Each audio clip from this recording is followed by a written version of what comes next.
Hello दोस्तों, स्वागत है आपका मेरी एक और नई कहानी में। मेरा नाम सुनैना है। मेरी शादी को 10 साल हो चुके हैं और मेरे 2 बच्चे हैं। मेरी ज़िंदगी ससुराल में ठीक-ठाक चल रही थी क्योंकि मेरे सास-ससुर बहुत अच्छे थे और उन्होंने मुझे हमेशा बेटी की तरह ही रखा। इसी वजह से मैं भी दिल से उनकी सेवा करती थी।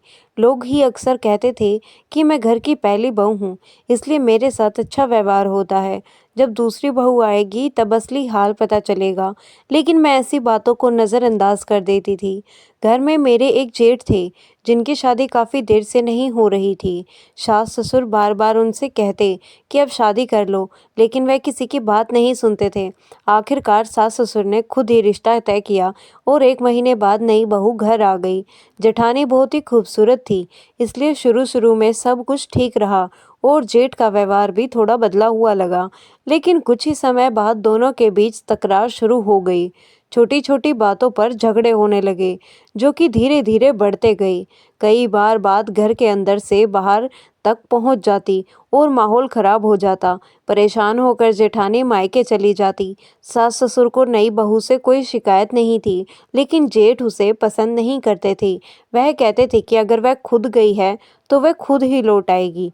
लेकिन सास-ससुर चाहते थे कि बेटे का घर बसा रहे, इसीलिए वे खुद बहू के मायके जाकर उसे समझा-बुझाकर वापस ले आते थे। जेठानी भी अपना घर बचाना चाहती थी, इसलिए हर बार लौट आती। मेरे पति भी अपने भाई को समझाते थे, तो कुछ दिनों के लिए हालात ठीक हो जाते, लेकिन फिर वही झगड़े शुरू हो जाते और जेठानी को दोबारा मायके जाना पड़ता। इस रोज-रोज की परेशानी से पूरा घर परेशान हो चुका था। मेरी सास को तो यह तक लगने लगा था कि किसी ने उनके बेटे पर कुछ गलत असर कर दिया है ताकि उनका घर ना बच सके। मैंने सास को बहुत समझाया कि ऐसी कोई बात नहीं है और बिना वजह किसी पर शक नहीं करना चाहिए, लेकिन सास का मन मानने को तैयार नहीं था और घर का माहौल दिन ब दिन और भारी होता जा रहा था। हम भी तो आपकी बहू और बेटे ही हैं, लेकिन यह जादू वाली बात मेरी सास के दिल में घर कर गई और मजबूरन उन्हें एक बुजुर्ग बाबा के पास जाना पड़ा। मुझे ऐसी बातों पर बिल्कुल यकीन नहीं था, फिर भी मैं उनके साथ चली गई ताकि सास यह ना समझे कि मैं जानबूझकर दूरी बना रही हूँ। मुझे डर था कि मुझ कहीं पर भी यह आरोप ना आ जाए कि मैं जेठ और जेठानी के बीच झगड़े करवा रही हूँ और उनका घर नहीं बसने दे रही। इसी सोच के साथ मैं सास के साथ एक मशहूर बाबा के पास पहुँची, जिनकी इज्जत हर छोटा बड़ा उनके अच्छे स्वभाव और व्यक्तिगत की वजह से करता था। बाबा जी के पास पहुंचकर सास ने सारी परेशानी बताई। बाबा जी ने जेठ के बारे में पूछा। कुछ देर चुप रहने के बाद बोले कि तुम्हारे जेठ अपनी पत्नी को दिल से स्वीकार नहीं कर पाए हैं, इसी वजह से दोनों के बीच रोज तकरार होती है। यह सुनकर मैंने सास की तरफ देखा, वह चुप हो गई।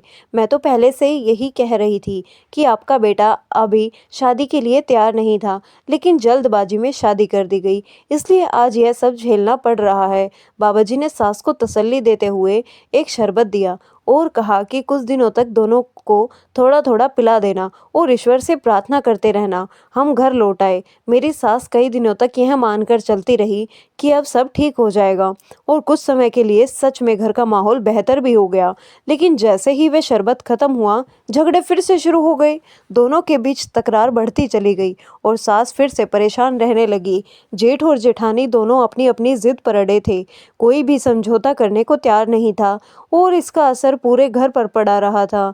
मेरे ससुर तो कहने लगे थे कि अब बेटे को उसके हाल पर छोड़ दो, लेकिन माँ का दिल यह मानने को तैयार ही नहीं था। उन्हें हर वक्त यही डर सताता रहता था कि कहीं हालात और न बिगड़ जाए। इसी बीच एक दिन मेरी छोटी बेटी के स्कूल में एक छोटा सा कार्यक्रम था और मैं सास के साथ चलने को कहने लगी। सास मेरे साथ स्कूल चली गई। उस वक्त जेठानी घर में रोटियां बनाने की तैयारी कर रही थी, क्योंकि घर में एक बड़ा तंदूर था जिसका इस्तेमाल खास मौक़ों पर किया जाता था। सर्दियों में घरवालों को तंदूर की रोटियां बहुत ही पसंद थी, इसीलिए अक्सर उसका इस्तेमाल होता था।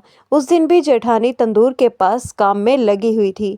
स्वभाव से वह थोड़ी तेज़ ज़रूर थी, लेकिन मेरे साथ उनका व्यवहार हमेशा ठीक रहा।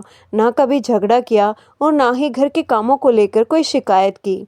आज जब मैं अपनी बेटी को स्कूल छोड़ने गई, तो मेरी जेठानी खुद ही घर में रोटियां बनाने लग गई।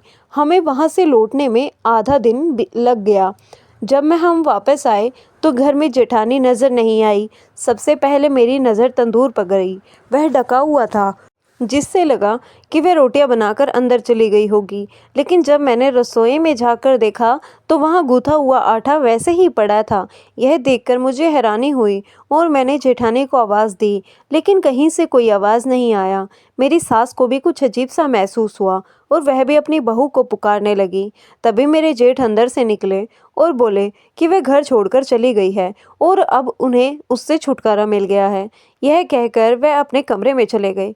बेटे की यह बात सुनते ही मेरी सास की तबीयत बिगड़ गई और मैं भी घबरा गई कि कहीं जेठानी रोज रोज के झगड़ों से तंग आकर सच में तो घर छोड़कर न चली गई हो। मैंने तुरंत ही उनके मायके फ़ोन किया, लेकिन वहां से पता चला कि वह वहां भी नहीं पहुंची है और किसी से कोई संपर्क भी नहीं हुआ है। यह सुनकर मेरा दिल बैठ सा गया।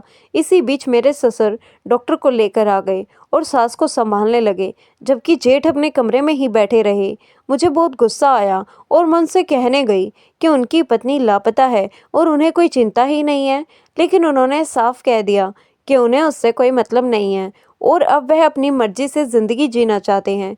उनकी बेरुखी देखकर मैं और भी परेशान हो गई।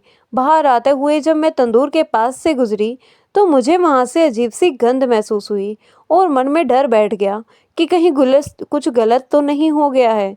मैं इतनी घबराई हुई थी कि तंदूर के पास रुकने की हिम्मत भी नहीं जुटा पाई। मन में तरह तरह के डरावने ख्याल आने लगे और मेरी आंखों से आंसू निकल आए। थोड़ी देर बाद मेरा पति घर आया और उसे अपनी माँ की हालत की चिंता होने लगी। शाम को जब सास को होश आया तो मैंने अपने पति को सारी बात बताई, लेकिन उसने कहा कि उसका भाई चाहे जैसा भी हो, इतना निर्दयी नहीं हो सकता। फिर भी वह थाने जाकर जेठानी के लापता होने की जानकारी देने की बात करने लगा। उसकी बात सुनकर मुझे और गुस्सा आ गया और मैंने कहा कि पहले भी झगड़ों के बाद जेठानी मायके चली जाती थी और सही सलामत लौट आती थी, लेकिन इस बार मामला अलग है और मुझे पूरा यकीन है कि उसका भाई कुछ न कुछ छुपा रहा है। यह सुनकर मेरे पति ने मेरे मुंह पर हाथ रख दिया और कहा कि बिना कुछ देखे ऐसी बात मत करो, मुझे थाने जाने दो और मेरे लौटने तक यह बात किसी से मत कहना। साथ ही मेरे भाई को भी घर से बाहर मत जाने देना। यह कहकर वह चला गया। मैं अंदर ही अंदर बहुत परेशान हो गई थी। पेट में मरोड़ उठ रहे थे और दिल कर रहा था कि सबको सच बता दूं, लेकिन ना तो मेरे पास कोई सबूत था और ना ही मैं अपने पति के भाई पर ऐसे सीधा आरोप लगाने की हिम्मत जुटा पा रही थी। इसी डर और उलझन में मैं चुपचाप अपने पति का इंतजार करने लगी। कई बार मन हुआ कि तंदूर का ढक्कन उठाकर देख लूं, लेकिन डर इतना था कि अगर सच सामने आ गया तो मैं खुद को संभाल नहीं पाऊंगी। कुछ देर बाद मेरे पति घर लौटे और उनके साथ एक पुलिस वाला भी था। उसे देखकर मेरा डर और बढ़ गया। पुलिस वाला सीधे जेठ के कमरे में चला गया। मैं खिड़की के पास खड़ी होकर उनकी बातचीत सुनने लगी। जेठ ने पुलिस को बताया कि उसकी पत्नी घर से बाहर गई थी और वह अंदर सो रहा था, इसलिए उसे मौका मिल गया और वह चली गई। कुछ पड़ोसियों ने भी यही कहा कि जेठानी अक्सर झगड़ों के बाद मायके चली जाती थी। इन बातों से पुलिस को तसल्ली हो गई और वह चला गया। दूसरी तरफ जेठानी के मायके से लगातार फ़ोन आ रहे थे, लेकिन घर वालों ने उनकी बात मानने के बजाय उन पर ही शक करने लगे। इन सब के बीच मेरी सास की तबीयत और बिगड़ती चली गई और जेठ बेफिक्र से अपने कमरे में पड़ा रहा। कुछ दिन ऐसे ही बीत गए और जेठानी का कोई सुराग नहीं मिला।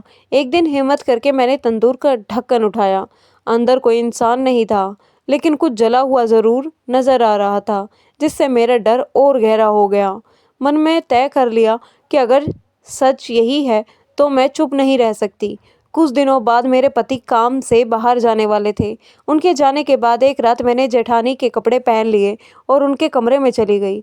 मुझे देखते ही जेठ घबरा गया। मैंने उससे साफ साफ सच पूछ लिया। टूटते हुए उसने कबूल किया कि उसी दिन झगड़े में उसने बड़ी गलती हो गई थी और गुस्से में उसने ऐसा कदम उठा लिया जिसका पछतावा अब उसे ज़िंदगी भर रहेगा। यह सुनकर मेरे पैरों तले ज़मीन खिसक गई। वह हाथ जोड़कर मुझसे चुप रहने की मिन्नत करने लगा। मैं बिना कुछ कहे अपने कमरे में आ गई। अगले दिन जब मेरे पति घर लौटे तो मैं अंदर से पूरी तरह टूट चुकी थी। दिल कर रहा था कि सब कुछ सबके सामने ला दूं, लेकिन सास ससुर की हालत देखकर मेरा दिल पिघल जाता था और मैं गहरी दुविधा में फंस गई कि सच बोलूं या परिवार को टूटने से बचाऊं। सास तो पहले से ही दिल की मरीज थी और जैसे जैसे दिन गुजरते गए माह भर बीत गया। एक दिन दरवाजे पर पोस्टमैन आया और एक लिफाफा लाया। दिया। मैंने वह लिफाफा उठाया और अंदर जाकर खोला। देखा तो वह जेठ के नाम लिखकर भेजा गया था। जेठ को पकड़ाने के लिए कहा गया कि सुनैना, तुम खुद खोल कर देख लो। लिफाफा खोलकर देखा तो वह जेठानी की तरफ से भेजा गया था। यह देखकर जेठ की आंखें फटी की फटी रह गई।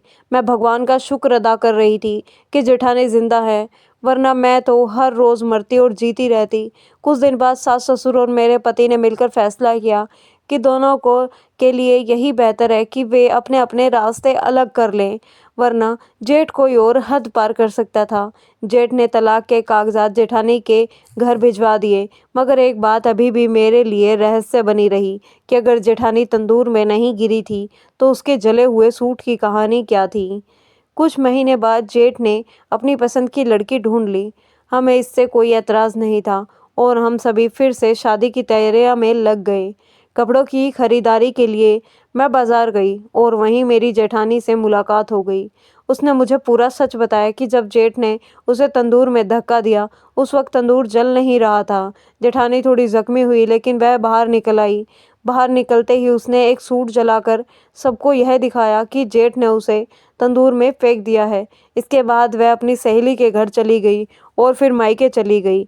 उसके माँ बाप को यह सब पता चला तो उन्होंने बड़ी मुसीबत से बचाया, वरना जेठ जेल में होते और सास की तबीयत बिगड़ जाती, मोहल्ले में बदनामी होती। भगवान ने हम सभी को इतनी बड़ी मुसीबत से बचाया, खासकर जेठ को, वरना आज वह जेल में अपने जुर्म की सज़ा काट रहे होते। तो दोस्तों, यह थी हमारी कहानी। आपको कैसी लगी कमेंट करके ज़रूर बताएं। वीडियो को लाइक और हमारे चैनल को सब्सक्राइब करना ना भूलें। धन्यवाद। मिलते हैं कल आपसे एक और नई कहानी के साथ।